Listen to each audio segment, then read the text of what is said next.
우리 하나님 말씀은 에베소서 4장 17절에서 24절입니다.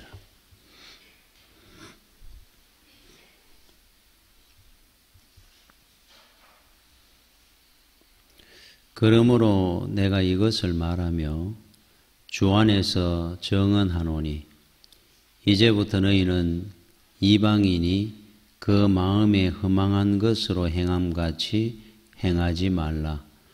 그들의 총명이 어두워지고 그들 가운데 있는 무지함과 그들의 마음이 굳어짐으로 말미암아 하나님의 생명에서 떠나 있도다. 그들이 감각 없는 자가 되어 자신을 방탕에 방임하여 모든 더러운 것을 욕심으로 행하되 오직 너희는 그리스도를 그같이 배우지 아니하였느니라.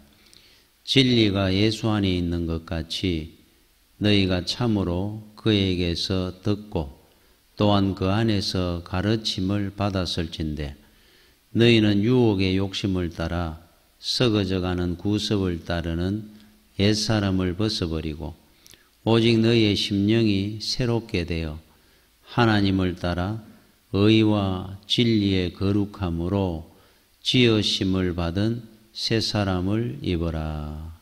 아멘. 우리 새 사람, 새롭다 하는 것이 과연 무엇일까 하는 겁니다. 옛날에는 새로움을 찾기 위해서 정결하고 경건하고 새 사람이 되려고 자기 가정을 버리고 삶의 터전을 버리고 가출해 가지고 사막이나 바닷가에나 또 산 속이나 이런 데서 경건한 삶을 한번 살아보겠다고 그렇게 살은 분들도 있습니다. 그 주상의 성자라는 분이 있었어요. 이분은 경건하고 정결하게 살겠다고 자기 집을 떠나가지고 그 사막 한가운데 큰 기둥을 박아서 그 기둥 꼭대기에 큰 광주리를 매달고 광주리에 올라가서 살았던 사람이 있습니다. 2년인가 3년을 거기에 살면서 그럼 거기서 어떻게 먹고 마시고 이렇게 지냈느냐. 밑에서 물도 올려다 주고 이 줄로 음식도 올려다 주고 용변도 치워주고 그러면서 그곳에서 경건하고 정결하게 살겠다고 살았던 분이 있었다 그래요. 그래서 그 사람을 두고 주상의 성자라. 저는 생각할 때 그 밑에서 음식 올려다 주고 용변 채워준 그 사람이 성자 같아요. 몇 년을. 그죠? 그런다고 해서 과연 우리가 새 사람이 되느냐. 사도 바울은 오늘 본문에 옛사람 그걸 이방인이라 우리 17절에 그렇게 표현됐는데 우리와 다른 세계 사람이라는 뜻이죠. 그런데 실제로 이 세상은 우리가 이방인입니다. 또 그 사람들이 볼 때 우리 삶의 양식, 사고방식, 가치관이 다르니까.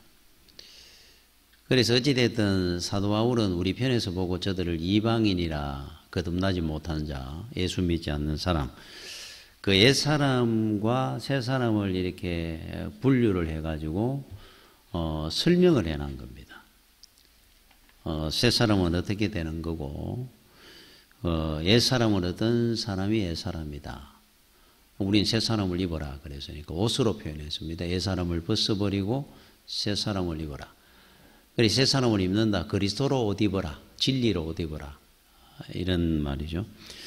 그래서 먼저 옛사람에 대해서 이렇게 설명을 했어요. 이런 사람들은 옛사람이다. 17절에 보니까 그러므로 내가 이것을 말하며 주 안에서 정언하노니 이제부터 너희는 이방인이 그 마음에 허망한 것으로 행한 같이 행하지 마라. 허망하다. 이거를 우리나라 말로 그대로 표현을 하면은 계약을 해놔놓고는 계약을 이행하지 못하는 것. 그런 삶이라는 겁니다. 예를 들어가 1억짜리 집을 1,000만 원에 주고 계약을 했습니다. 계약을 할 때는 뭐 계획이 있어야 될 거 아니에요. 자기 가진 돈이 1,000만 원밖에 없는데 1억짜리를 계약을 하고 빌릴 데도 없고, 자, 계약했다가 중도금, 막대금 뭐 넣어야 될 때 못 넣으면 계약금 날아갑니다. 이런 삶을, 이제 그냥 예를 들은 건데, 모든 삶이 이와 같이 아무 목적도, 또 어떤 보람도, 의미도 없이 산다는 거예요. 왜 했는지도 모르고 본인도. 해놔놓고는 늘 실패하고 후회하고, 이제 허망하다. 이거를 이제 우리가 쉽게 얘기하면 허우적거리는 삶이다. 이런 표현과 같습니다. 예수 믿지 않는 삶은, 그죠? 예를 들어 결혼을 합니다. 결혼을 할 때는 결혼에 대한 스스로의 어떤 의무나 책임감이 있어야죠. 남이 하니까 하는 게 아니고, 처녀 총각대 그 사고방식이나 가치관을 가지고는 결혼하고 살면 못 삽니다. 뭐 지만을 위해 살아갖고 어떻게 가정을 이루고 가겠어요? 그게 이제 허망한 겁니다. 그렇게 살면은. 그런 사람들이 혹 있어요. 결혼해 살면서도 전혀 뭐 어떤 결혼에 대한 의미나 의무감이나 책임감도 없이. 그래서 이것을 두고 이제 평생을 이제 허망하다. 뭐 허우적거린다. 정성이나 마음이 전혀 없이. 그리고 예수가 없으면은 이런 삶을 살게 된다는 겁니다. 예수를 안 믿으면은. 그 베드로가 밤새 고기를 잡는다고 그물을 던졌습니다. 던졌다 올리고 던졌다 올리고 수십 번을 했을 건데 고기 한 마리 못 잡았다는 거예요. 허우적거린 겁니다. 그냥 의미도 없이. 자기 나름대로는 열심히 산다고 사는지는 몰라도 주님께서 말씀을 하니까 만선이 되도록 올라오더라. 그러니까 우리 인생이 주님이 계시느냐 함께하느냐 안 하는 차이가 이렇게 큰 겁니다. 허망하게 사느냐 보람되게 사느냐. 두 번째 18절에 보니까 그들의 총명이 지적 어두움입니다. 총명이 어두워지고, 예를 들어가 본다 그러는 것을 우리가 세상을 본다, 시력을 이야기하는 게 아니지 않습니까? 학력이라든지 재력이라든지 뭐 권력이라든지 이걸로 세상을 바르게 본다, 그렇게 표현하지 않는 겁니다. 많이 배우고 아는데도 불구하고 뭐 권력을 갖고 있는 사람이라도 무슨 하는 게 보면은 꼭 망하는 짓만 골라하는 사람이 있어요. 이 세상을 바르게 못 보고 사는 거죠. 왜 그럴까? 빛이 없으니까 그런 겁니다. 깜깜한 세상이 하나도 안 보이는 겁니다. 본인은. 예수가 곧 빛이니까. 그러니까 허망하고 총명이 없어진다는 걸 바르게 못 보고 사는 겁니다. 길을 가도. 이게 죽는 길인지 사는 길인지 앉아야 될 자리인지 안 앉아야 될 자리인지를 구별을 못 하는 거예요. 자, 우리가 구원받았는 증거 중에 하나가 뭐냐면은, 여러분 요한복음 9장 25절에 우리 주님께서 맹인된 사람을 치유를 해줍니다. 그때 바리새인이 왜 안식일 날 그런 짓을 했느냐? 안식일 날 아무것도 하면 안 되는데. 그래서 이제 주님을 비판을 할 때, 그러면서 그 사람을 이제 정인으로 세웠어요. 네가 진짜, 그리고 맹인을 어떻게 보게 할 수 있겠느냐? 그걸 못 믿은 겁니다. 그러니까 네가 진짜 날 때부터 맹인 맞느냐? 주님이 치유해 준 것이 맞느냐? 이제 질문을 할 때 이렇게 대답을 합니다. 대답하되 그가 죄인인지 내가 알지 못하나 한 가지 아는 것은 내가 맹인으로 있다가 지금 보는 그것이니이다. 원래 나는 맹인 맞습니다. 그분이 죄인인지 아닌지 예수 그리스도가 누군지는 모릅니다. 그분이 나를 치유해 줬으니까 지금은 보게 된 겁니다. 이걸 다른 말로 얘기하면 우리가 이야기하면은 우리 똑같은 이 표현을 하는 겁니다. 우리 영적 소경이었거든요. 예수를 믿기 전에는. 예수 믿기 전에는 이게 죄인지 아닌지, 뭐 사람이 이렇게 하고 사는 거지, 천국이 있는지 지옥이 있는지 나는 예수를 믿기 전에 못 보고 몰랐습니다. 근데 예수를 믿고 나니까 아, 이거는 죄구나. 이런 짓 하면 안 되는구나. 이게 진리구나. 이거를 보게 됐습니다. 이 표현을 하는 겁니다. 여러분 구원받으면은 옛날에 안 보이던 게 보여지는 거예요. 옛날에는 근데 왜 안 보였습니까? 영적 소경이었으니까. 또 하나 빛이 없었으니까. 예수 그리스도만이 빛이었으니까요. 그래서 총명이 어두워지게 살았다는 겁니다. 이게 이방인의 이제 모습입니다. 세 번째, 그들 가운데 있는 무지함과 무지하더라. 몰라서 죄 짓는 것이 있더라 그래요. 우리 주님이 십자가에 달려 돌아가실 때 십자가의 못을 박는 그들을 보면서 아버지여 저들을 사하여 주옵소서. 저들은 자기가 하는 것을 알지 못함이니이다 그랬어요. 몰라서 예수를 십자가에 나를 십자가에 못 박는 겁니다. 몰라서 짓는 죄입니다. 혹시 알아도 또 행하면 안 따라가요. 제대로 모르기 때문에. 우리 젊을 때는 열심히 성실하게 살아야 된다는 거 맞습니다. 젊을 때 열심히 살아야죠. 또 정직하고 용기 있게 살아야 됩니다. 젊을 때는 성실해야 됩니다. 그렇지 않으면 몇 년 뒤 되면 후회합니다.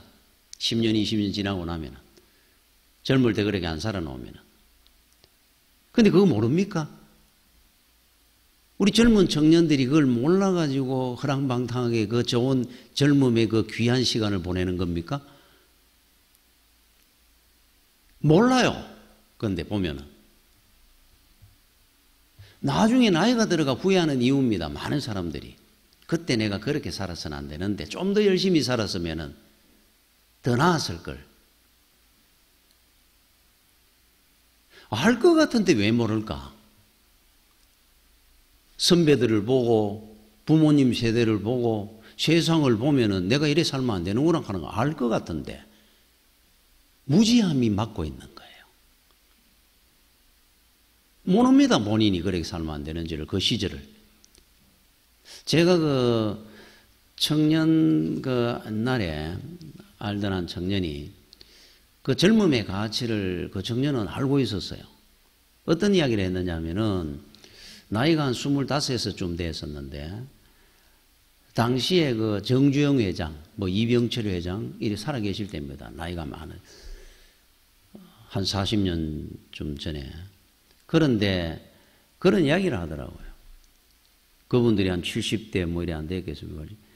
만약에 내 나이하고 정주영 회장하고 나이를 내가 바꿔준다 그러면은 바꿀 수 있다면은 나한테 100억이고 5천억, 돈이 많으니까 그분들은 100억이고 1000억이고 안 주겠느냐. 그 이야기를 하더라고요. 우리가 건강할 때 건강의 가치를 모르듯이 젊을 때 그거 잘 모릅니다. 청년들이 잘. 젊음이 얼마나 귀한 건지를, 그 가치가. 근데 안다는 거지 않습니까?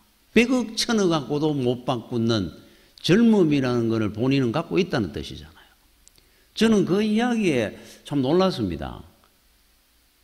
야, 이 젊은 나이가 얼마나 귀한지를 100억, 1000억을 바꿀 정도로 귀한 거를 나는 갖고 있다는 뜻이죠. 그런데 더 놀라운 거는 그렇게 말만 그렇게 하면서도 늘 허랑방탕하게 삽니다. 제대로 안 살아요. 그 시절을. 무지한 겁니다. 이렇게 삶 자체가. 그래 나중에 또 후회하는 거죠. 이게 안 믿는 사람들의 모습입니다. 자, 그러면서 18절에 그들의 마음이 굳어짐으로 말미암아 굳어졌다. 이건 그대로 원어대로 번역하면 석회석, 돌이라 이 말이에요.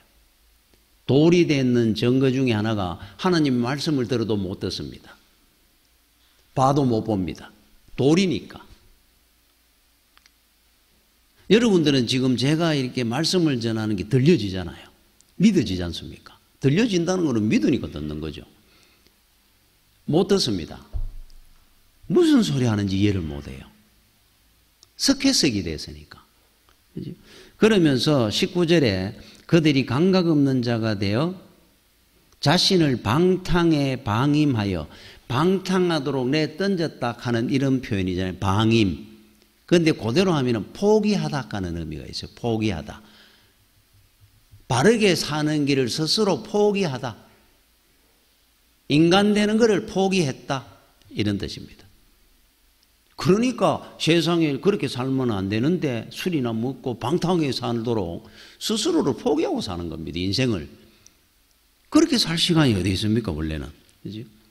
그게 왜 그러냐 하니까 그 인생의 이성이라든지 양심을 붙들어주는 브레이크가 고장나서 그래요. 여러분 우리 심령의 브레이크가 뭔 줄 압니까? 세상에 돈이나 학력이나 이런 거 아닙니다. 배우는 것이. 진리요. 예수 그리스도입니다. 성령의 역사입니다. 그것이 우리의 양심을 살아나게 하고 이성을 깨우는 것. 그 브레이크가 고장 툭 끊어져 버린 거예요. 막 달리는 겁니다. 그냥. 이게 잘못된 줄 알면서도 포기해버리는 겁니다. 근데 본인들은 포기한 줄 몰라요. 원래 세상 이래 살아야 된다 그럽니다. 사회생활 하려고 그러면. 하나님이 보실 때는 그건 포기한 인생입니다. 그거는 석회석이고. 가룟 유다가 우리 주님께서 회개할 기회로 네가 나를 팔자라는 것을 이야기를 합니다. 그 길로 뛰쳐나갔다 그럽니다. 브레이크가 없습니다. 대제사장한테 가서 은삼십에 예수를 팝니다. 그리고 나중에 목을 매가 자살합니다. 끝까지 갑니다. 죽을 때까지 가는 거예요. 이게 방임입니다. 방임. 스스로를 방임하는 겁니다. 그렇죠? 자, 그러면서 이제 사도 바울이 제가 읽었던 이런 내용들, 요게 지금 옛사람입니다. 옛사람. 이제 새 사람이 나옵니다. 20절부터 오직 너희는 그리스도를 그같이 배우지 아니하였느니라 진리가 예수 안에 있는 것 같이 너희가 참으로 그에게서 듣고 우리는 들려지잖아요. 또한 그 안에서 가르침을 받았을진데 자 22절부터 나옵니다. 너희는 유혹의 욕심을 따라 썩어져가는 구습을 따르는 옛사람을 벗어버리고 오직 너희의 심령이 새롭게 되어 하나님을 따라 의와 진리의 거룩함으로 지으심을 받은 새사람을 입어라. 새사람을 입어라. 여기에 초점이 어디에 있느냐 하면은 24절입니다. 지금까지 읽었는 이거는 옛사람이니까 이거를 옛사람을 벗으라 그랬으니까. 이제 어떤 걸 벗어야 될지 우리한테 가르쳐 줬고 23절부터 너희 심령이 새롭게 되었는데 우리 힘으로 여러분들이 스스로를 오늘부터 깨닫습니다.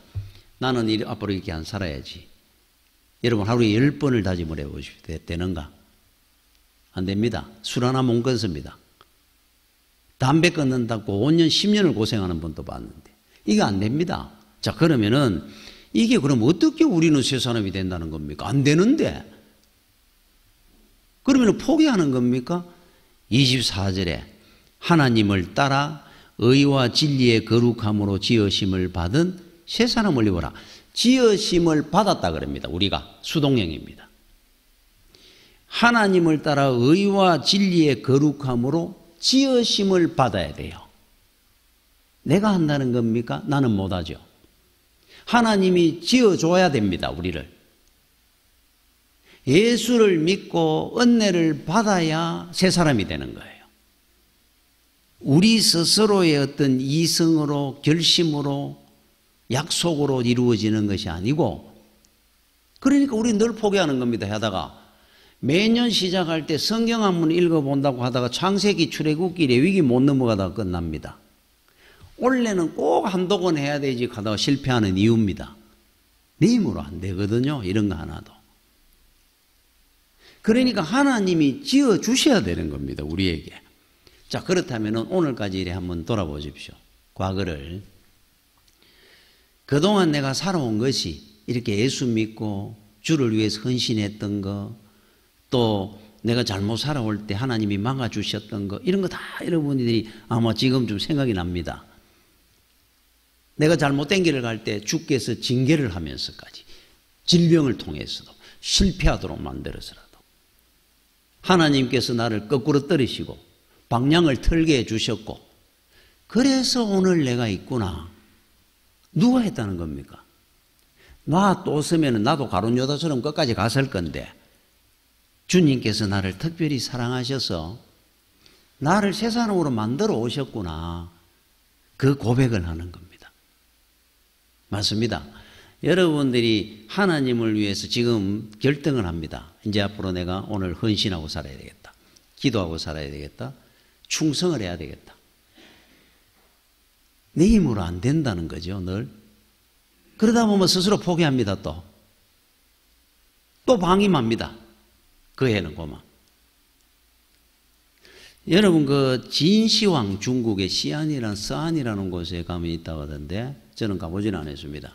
진시, 그 진나라의 시황제 그 무덤에 병마용이라고 하는 무덤을 지키는 그 흙으로 빚어가지고 사람 모양으로 똑같은 사람 크기로 구워가지고 뭐 창이나 활이나 칼을 들고 이렇게 서 있는 그 군사들이 있어요. 무덤을 지키는. 뭐 해외 토픽이나 이런 데 봤습니다. 현재까지 4,000개가 발굴돼 나왔다 그러죠. 근데 우리가 생각할 때는 그 무덤을 지키는 모형으로 흙으로 빚어가지고 진시 황제의 그 무덤을 지키게 했구나. 뭐 옛날에 그런 일들을 많이 하니까 왕들이. 그래 생각하는데 그게 실제로 그 속에 사람이 있다 그러잖아요. 야, 그거 놀랍습니다. 사람이 몇백 명의 시체가 실제로 그 안에 있다 그래요. 그럼 그 사람들은 뭡니까? 살아있을 때 왕에게 서약을 한다 그럽니다. 맹세를. 평생을 왕을 위해 충성하다가 왕이 죽으면은 죽고 난 뒤에도 왕을 지키며 살겠습니다. 충성하면서 그래가지고 서약한 사람들은 왕이 죽는 날 같이 죽습니다. 그리고는 그 사람을 그대로 해가 흙을 입힙니다. 진흙을. 그대로 해가지고 굽습니다. 그래서 세워놓은 그 4,000개가 있는데 얼굴 모양이 다 다르다 그러죠. 그게 놀랍다 그러는데 그 속에 수백 명의 병마용 사람들이 실제로 구워져 가지고 시체가 있다 그래요. 그런데 이제 수천 개를 만드는 겁니다. 더 과시하기 위해서. 실제로 수백 명은 된다 그럽니다. 신하들, 또 후궁들 다 갑니다, 같이. 이야, 저는 이래 그 당시에 그 병마용이라고 하는 그 사람들을 볼 때 사람을 위해서 이 충성이라는 게 옛날은 그렇게 충성했습니다. 보면 왕들한테나. 왕이 좀 같이 죽는 겁니다, 그냥. 평생을 무덤 지키고 사는 겁니다. 자기는 그렇게 맹세했으니까. 그 정도를 충성이라 그랬어요. 놀랍습니다. 그런데 만왕의 왕이시고 우리의 구원자 되시는 예수 그리스도의 제자들 한번 보십시오. 당시에 주를 위해서 만약에 내가 죽을 수 있다면 그리 순교했는 분들, 사도 바울이나 주기철 목사님 같은 최고의 복된 길을 간 겁니다. 그분들은 사람을 위해서도 멀쩡하게 살아있다가 죽어가 흙으로 굽어가지고 평생 서 있는데 그거 주를 위해서 다 도망가 버렸습니다. 그런 거 보면은 주의 길은, 성도의 길은 내 힘으로 가는 길이 아닙니다. 이거는 거듭난 자가 변화되어 가는 길이고 은혜로 가는 길이지 사람을 위해서도 하는데 주를 위해서는 못해요. 은혜가 없으면은. 여러분, 우리의 갈등이 뭔 줄 압니까? 늘 세상한테 우리가 살면서 세상에 늘 눌리고 사는 겁니다.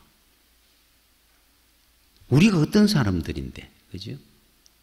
그런데 세상을 눈치 보고 산다 그러잖아요. 갈등합니다. 이게 우리 갈등입니다.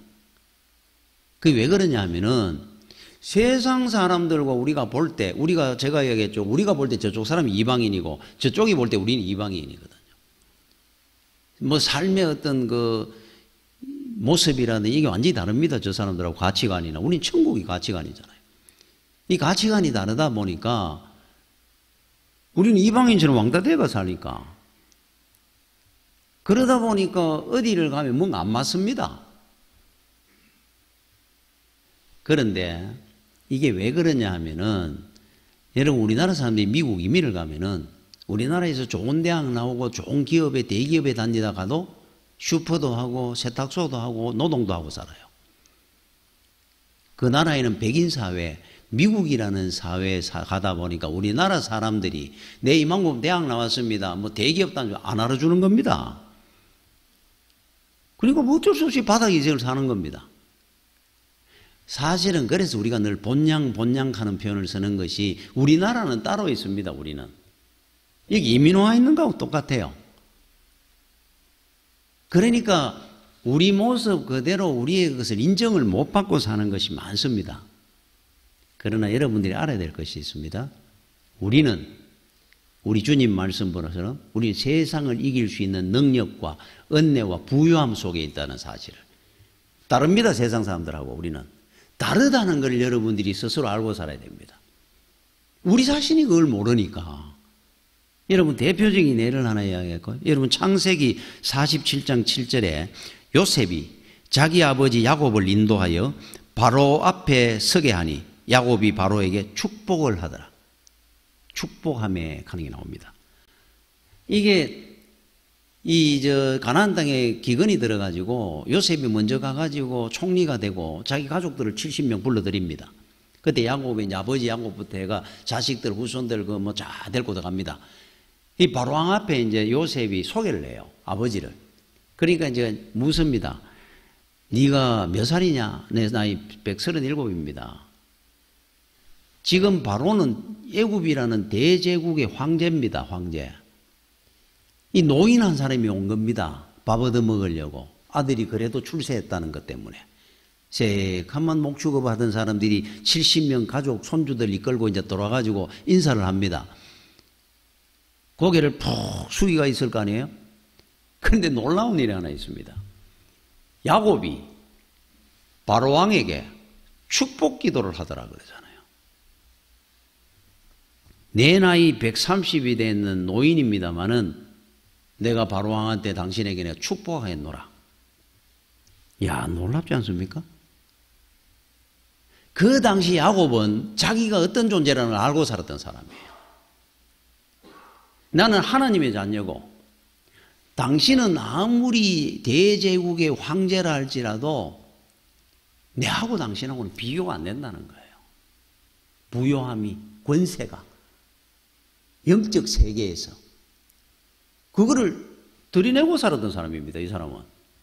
아마 저는 그런 생각이 듭니다. 바로왕이 그 앞에 축복 기도를 받고 싶어 받았겠습니까?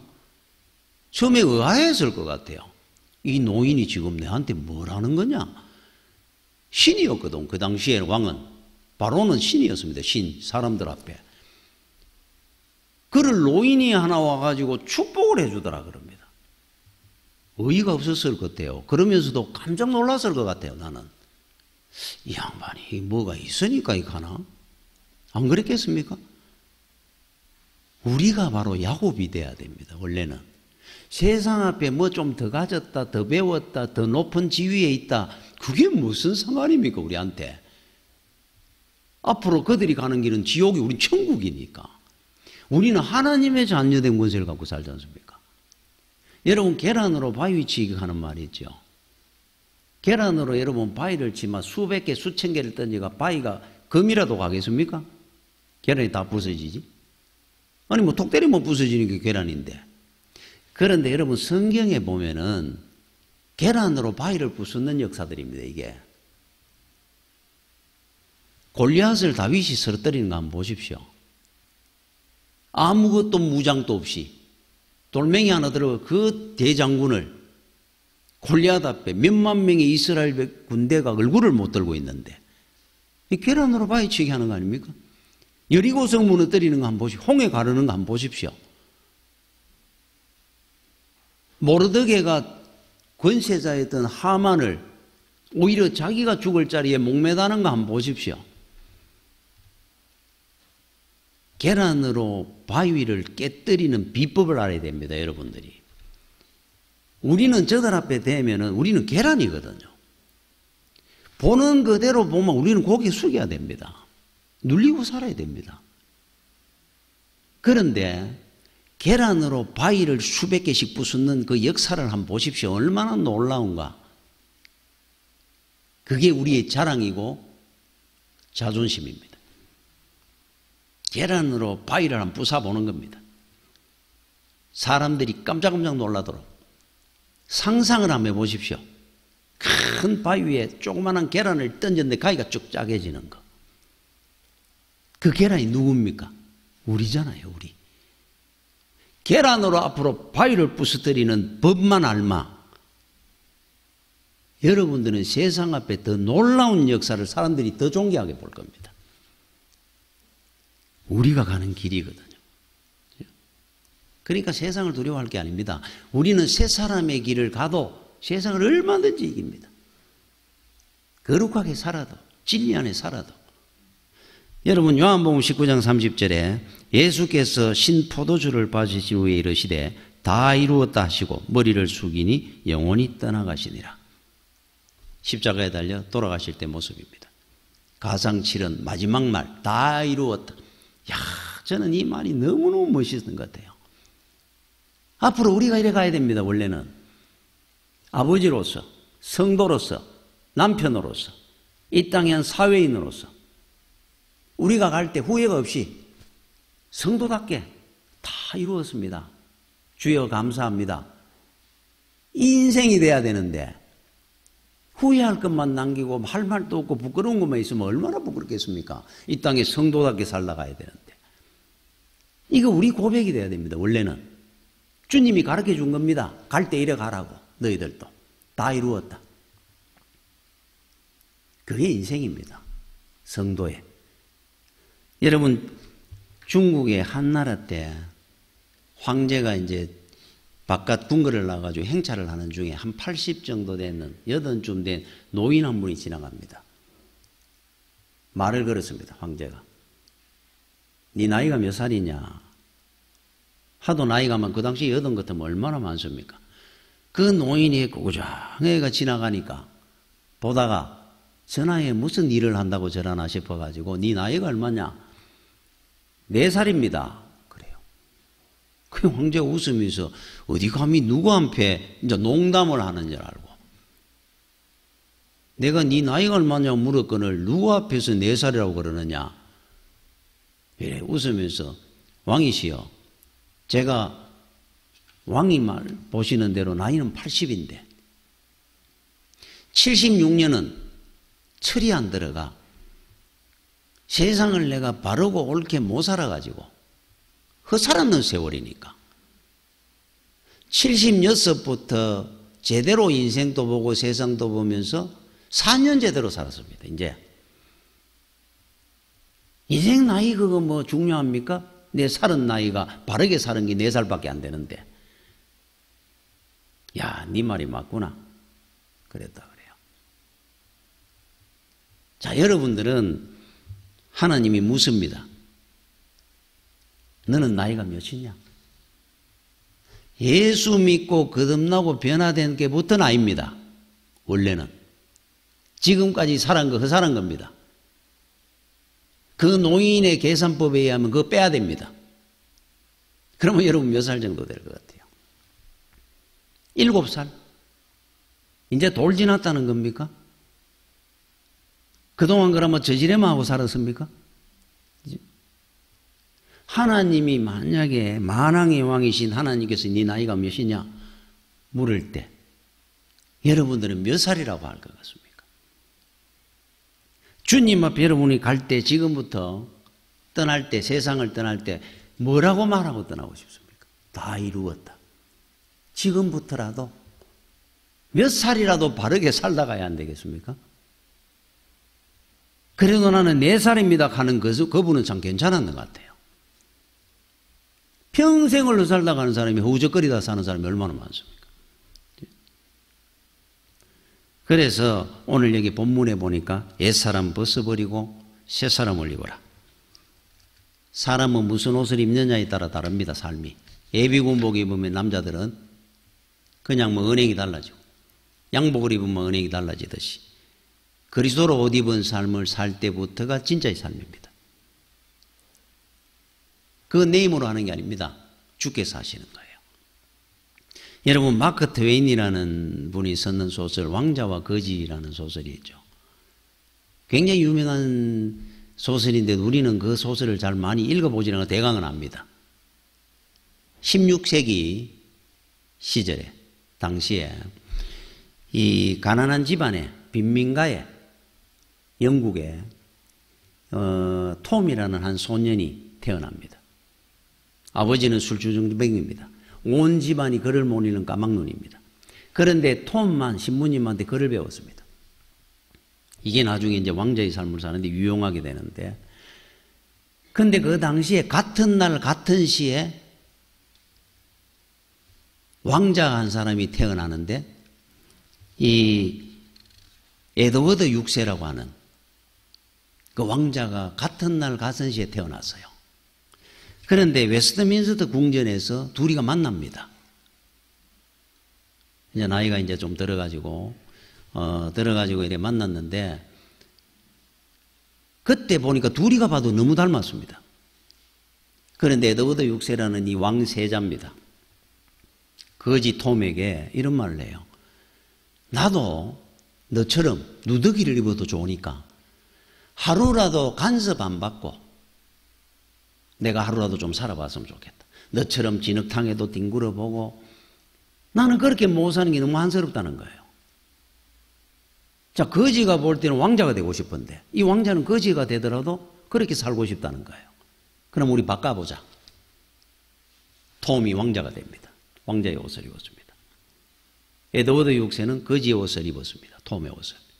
바깥으로 나갔습니다. 얘는 궁궐로 돌아왔어요. 아무리 봐도 똑같습니다. 아무도 몰랐습니다. 그런데 행실이 다릅니다. 다를 거 아니에요.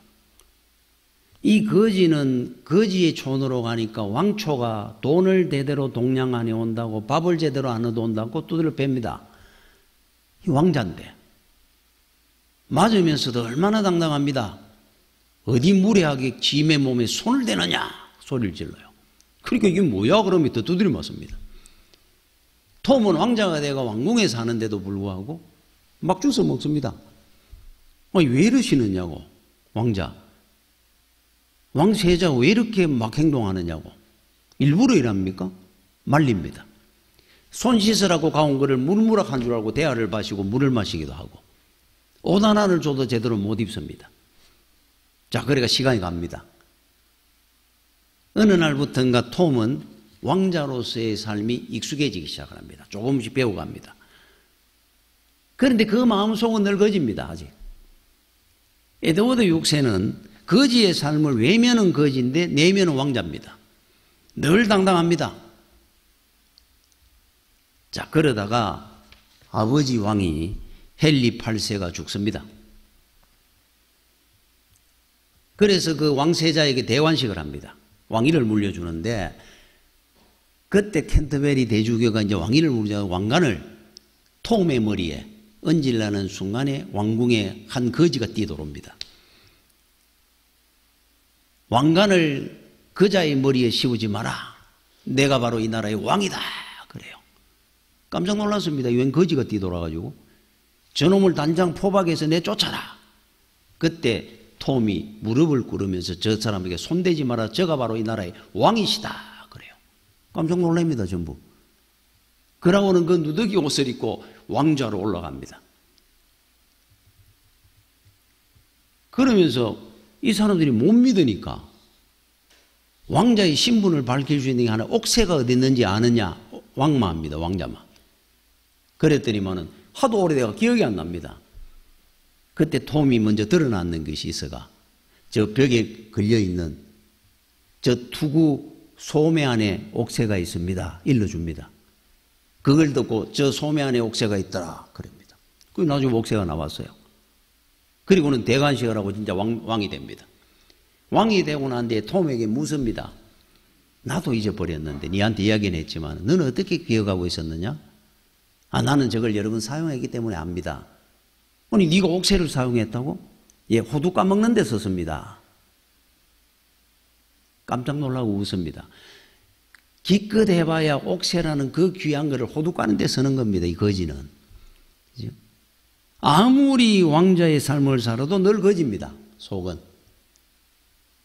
아무리 거지 속처럼 살아도, 속에 살아도 이 사람은 늘 왕자입니다. 결국 그 나라의 왕이 됩니다. 여러분들이 이 땅에 사는 날 동안에 우리가 어떤 모습으로 살 수 있습니다. 우리는 어떤 노동을 할 수도 있고 장사를 할 수도 있고 공무원이 될 수도 있고 있잖아요. 그러나 여러분이 하나 알아야 될 것이 있어요. 왕자입니다. 우리는 잠시 이 땅에 있는 동안 갈아입고 사는 겁니다. 지금 갈아입고 있어요. 우리 속은 왕자가 되어 있어야 됩니다. 내 비록 누더기를 입고 살지라도 거지나 사로처럼 우리는 왕자지 않습니까? 언젠가는 대관식을 할 때가 옵니다. 면류관을 우리 머리에 씌우시고 감히 누가 우리에게 손을 대겠습니까? 우리들은 왕세자들이니까 이 의식을 여러분들은 잃어버리면 안 된다는 이야기예요. 이게 새 사람의 의식입니다. 새 사람은 사고방식이고 삶의 양식이고 가치관이 달라야 됩니다. 우리가 어떻게 저 사람들하고 똑같이 살겠습니까? 니들이 보이 우리보다 잘난 것도 없는데 잘난 거 없지요. 지금은 그렇게 살고 있으니까 언제 때가 되면 우리의 진짜 모습이 드러날 때가 올 겁니다.